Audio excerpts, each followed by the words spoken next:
Hello everyone, Frost here. Welcome back to a new episode of Ragstoriches. In our previous episode, we covered one of the high-end grinding spots in Azshara. And due to the overwhelming amount of grinding we recently did on this channel, today's video is going to be a bit different, but still with the same core idea, making gold in classic WoW. Sometimes, too much grind tends to burn you out, and the approach for this guide is to use Profession as an alternative way to get similar gold gains as a top grinding spot. The requirement for this guide are 3 professions: Alchemy, Herbal-ism and Fishing. Keep in mind that the methods I'm going to show are suited even for low-level players that seek to make an extra buck for the mount at level 40, learning spells from trainers, or even purchasing some upgrades from the auction house. So without further ado, let's explore.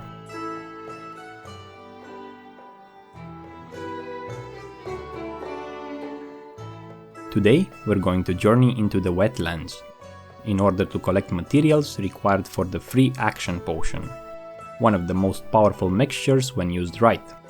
Free Action Potions, also known as FAPs, make their user immune to nearly all stun and slows.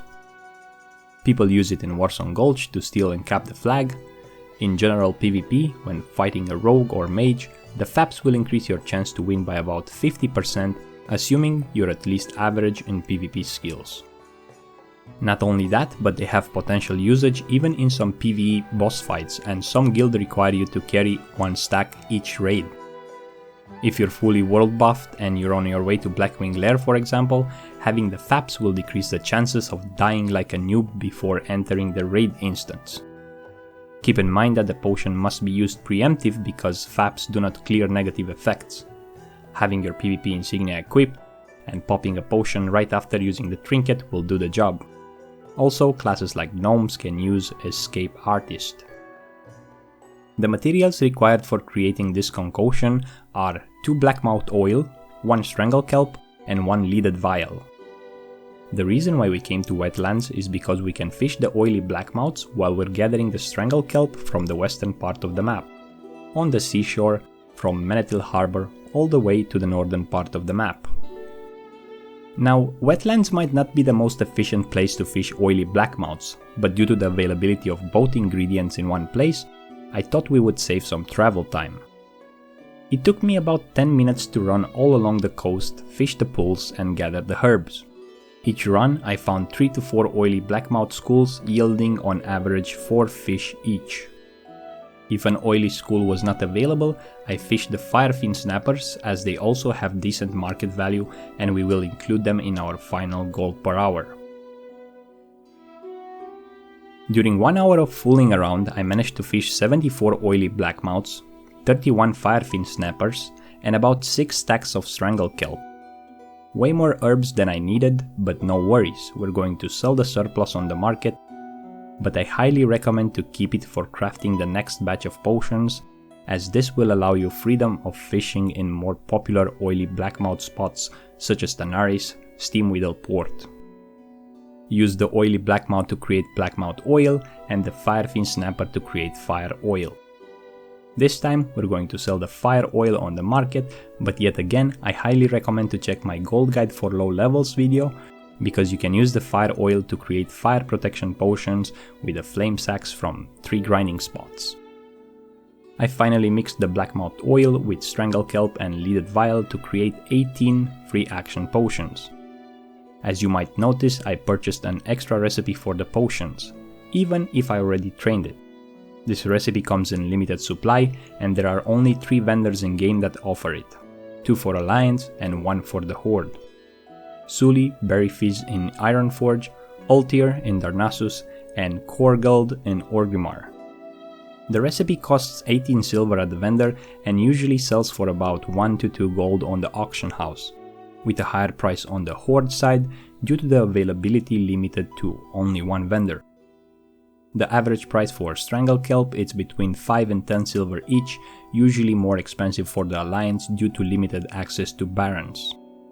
The fire oil goes for about 25 silver consistent, as this is used by players to power level alchemy.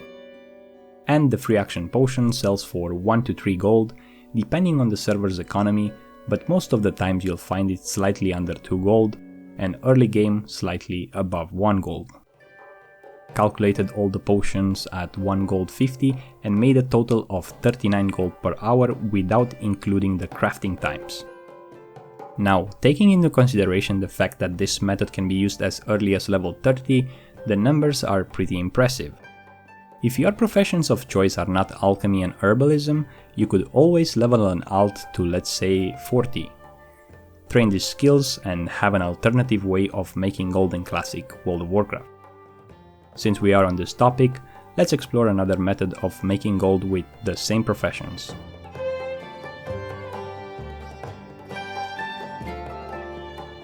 For our second method and location, we're going to travel to another swampy place.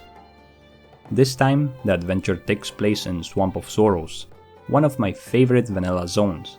This place is abundant in raw materials for gathering professions, and the monsters surrounding the area have rich loot tables. Check these 2 gold grinding videos for more details. The reason why we're here is to pick herbs: blindweed, goldthorn, and fadeleaf. Of course, there are other herbs in the area, but our main focus will be centered around these 3.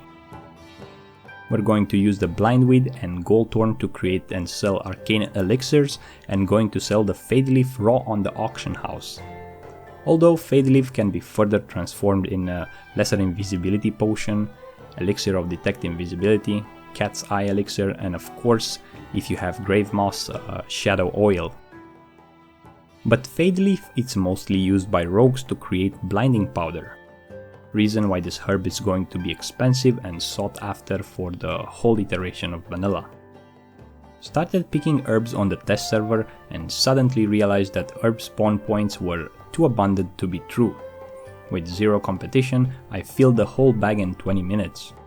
There was no way to figure out the true potential gold per hour here, but based on my past experience, this spot is pure gold.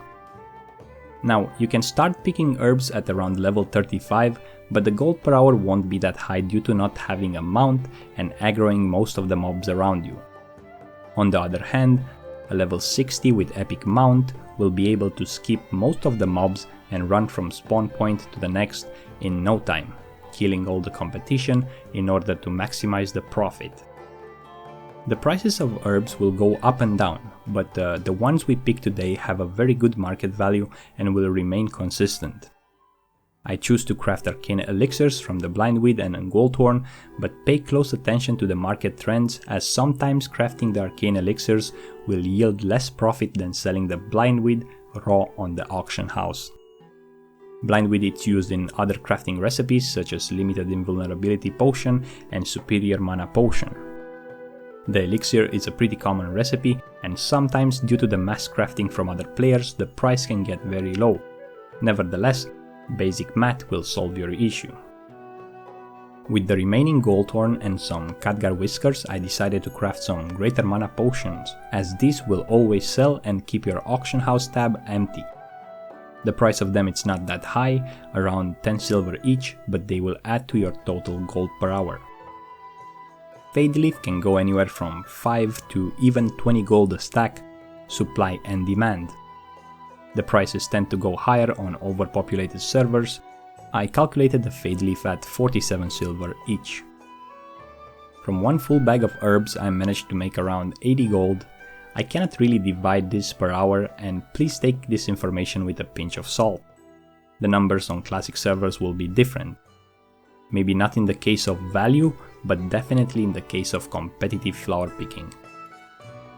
The real question is, in how much time you can fill up a bag of herbs.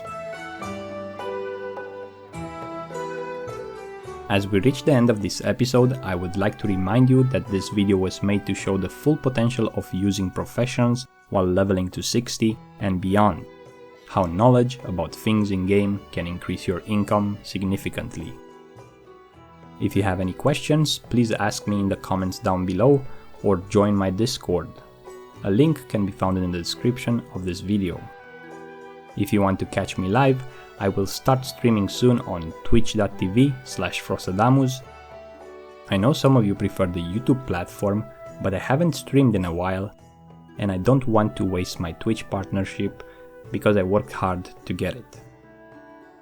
Thanks for watching, I hope you enjoyed. If you did, remember to leave a like. Until next time, stay frosty.